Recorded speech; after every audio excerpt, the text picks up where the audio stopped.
What's going on, guys? We're back with another episode on my Alfa. Finally getting around to working on this thing. Basically been sitting around. I've driven it like maybe 7 times since I bought it. I need to address some of the issues that it's got going on with it mechanically before I can start driving it a lot. I really like driving the car, but I just want to take care of some stuff before I drive it a little bit more regularly so I can trust it a little bit better. So I got the car in the garage.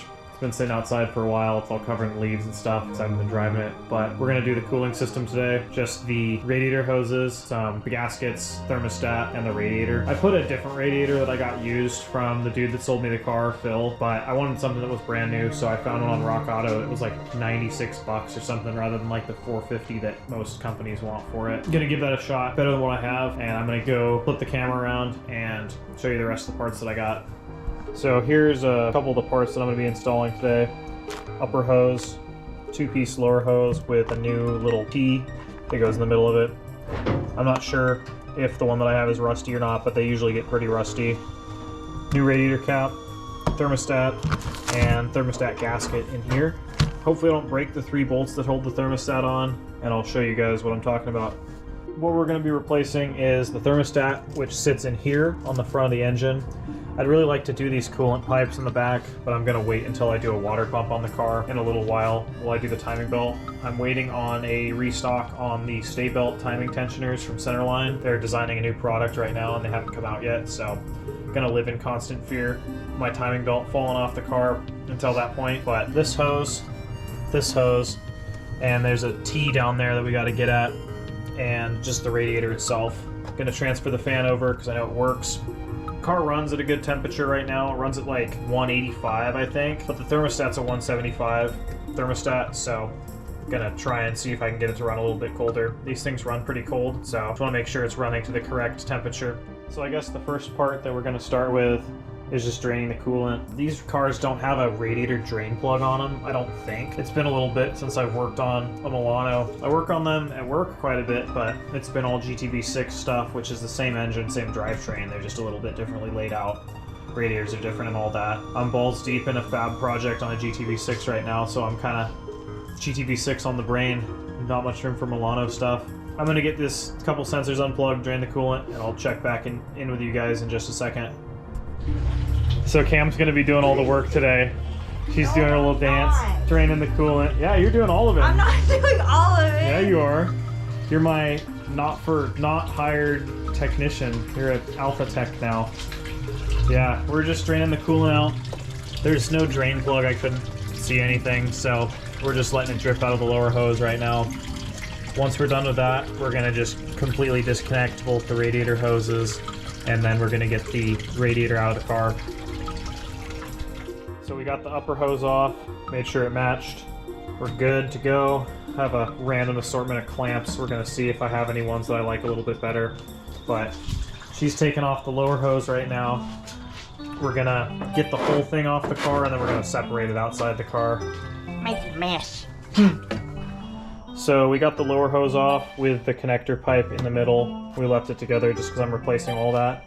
These hoses look a little different. I think they'll work.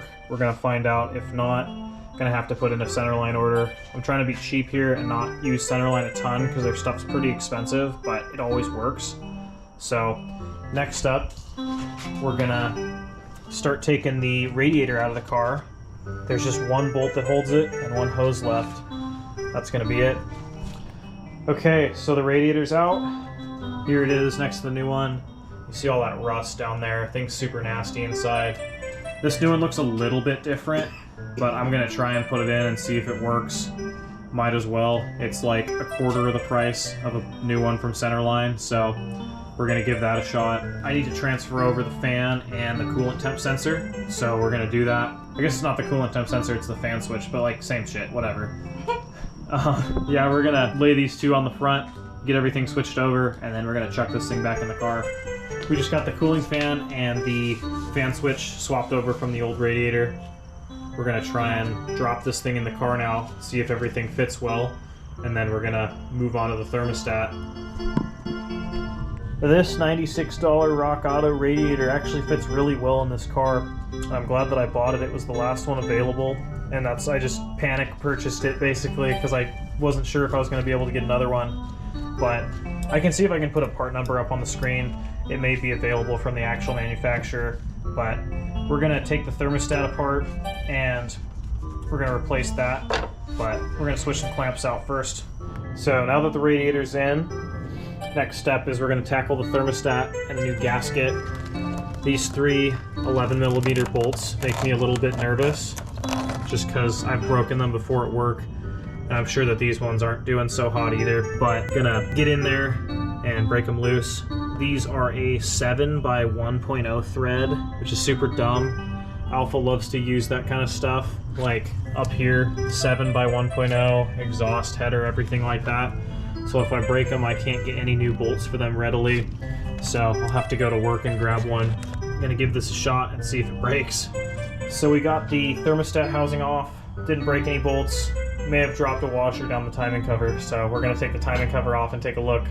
But can't actually replace the thermostat on this because the thermostat is part of the thermostat housing, which is super dumb. So I'm gonna have to run to work, see if I can grab something off like a parts motor or something like that so we can swap the thermostats out.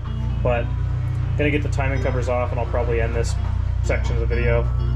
So we're taking off the timing cover right now. We might need to put a wrench in there. Yeah.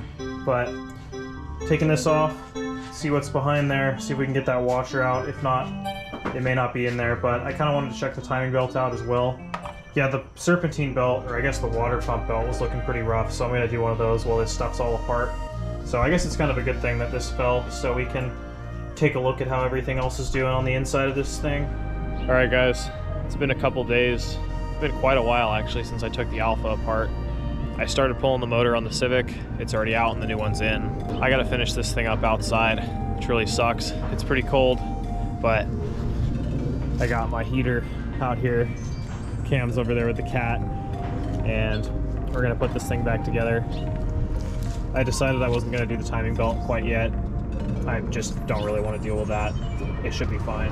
I ended up having to grind down this thermostat housing so the new one will fit inside of it, and we're gonna throw this thing back together.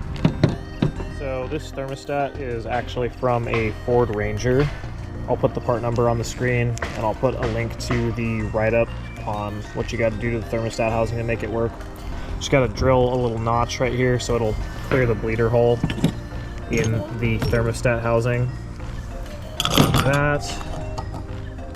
Got to make sure it's oriented the right way. Everything will seal up good.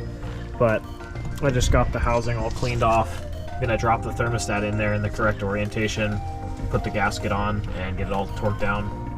So I just put a little Sharpie mark on the housing where the little hole needs to line up. Gonna drop the thermostat in and then put the gasket over it, and then I'll put the thermostat housing over the top of that.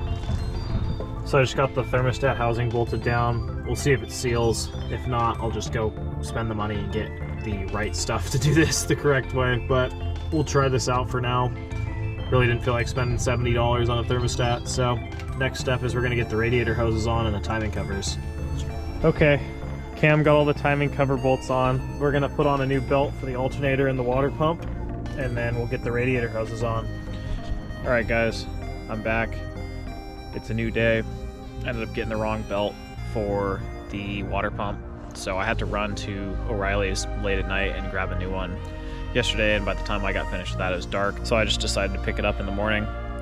Cam ended up having to leave. She had to work today, so I'm gonna get this car thrown back together. I just got to get the radiator hoses on it and bleed the coolant, and we should be all set.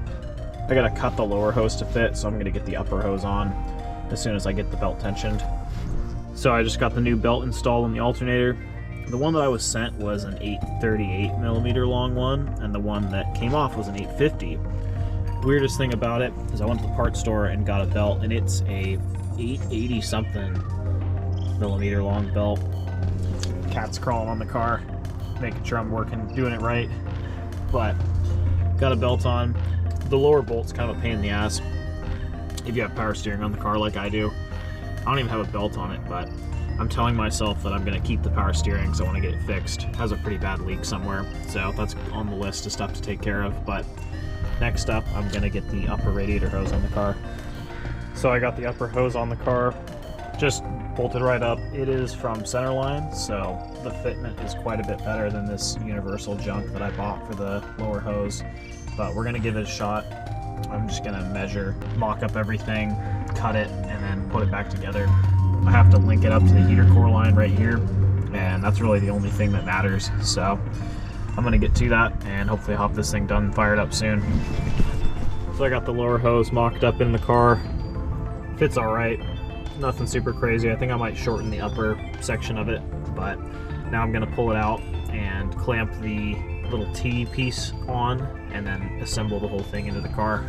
Here it is, all assembled. Last step for me is plug the battery in, and I'm gonna fill this thing up with coolant and run it for a little bit, make sure there's no leaks.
Well, alright guys, got everything put together.